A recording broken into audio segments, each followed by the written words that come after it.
Mr. Men, the night before Christmas. It was the night before Christmas, Christmas Eve, and everyone was prepared for Christmas Day. Everyone except for Mr. Wrong, who thought it was the night before his summer vacation. All the Mr. Men had decorated their Christmas trees, except for Mr. Muddle, who had decorated himself. And everyone had sent their letters to Santa Claus in good time, except for little Miss Late, who had only sent her letter that morning.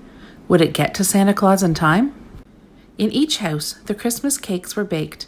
Mr. Greedy had sensibly baked 3, one for Christmas Eve and one for Christmas Day, and one because you never know when you might feel peckish.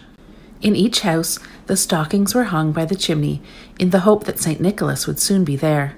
Mr. Small was not entirely sure it was fair that you had to hang up your own stocking.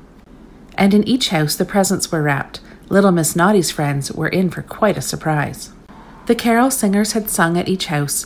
Mr. Noisy had loosened some of the roof tiles with his ding-dong merrily on high. At the North Pole, Little Miss Christmas had wrapped presents from dawn to dusk, but finally the sleigh was packed. Santa Claus and Mr. Christmas sneaked in a quick cup of tea, waved goodbye to Little Miss Christmas, and then they were away. But would they stop at Little Miss Late's house? It was the night before Christmas, and all through the land, not a Mr. Man was stirring, not even Little Miss Chatterbox. They were all dreaming about a visit from Santa Claus. Mr. Greedy was nestled all snug in his bed, with visions of turkey dinner dancing in his head. Everybody was fast asleep. Everybody? Well, not quite everybody. Little Miss Late was lying in bed, worrying about whether her Christmas letter had arrived in time, and then she heard in the distance the tinkle of sleigh bells. Little Miss Late jumped out of bed and ran to the window, just in time to see a sleigh and 8 tiny reindeer swoop low over her garden. She knew in an instant it must be St. Nick. She held her breath and listened. The sleigh disappeared out of sight. The tinkle of bells faded, and then grew stronger as Santa Claus and Mr. Christmas circled over Little Miss Late's house and glided to a halt on her roof.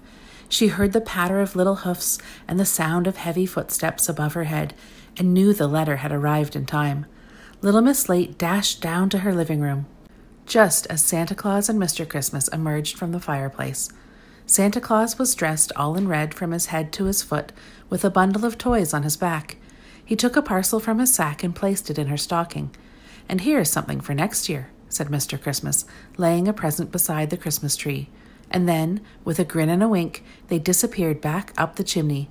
Little Miss Late looked at the present Mr. Christmas had left her. Can you guess what it was? It was an advent calendar to help her remember when to mail her letter to Santa Claus next year.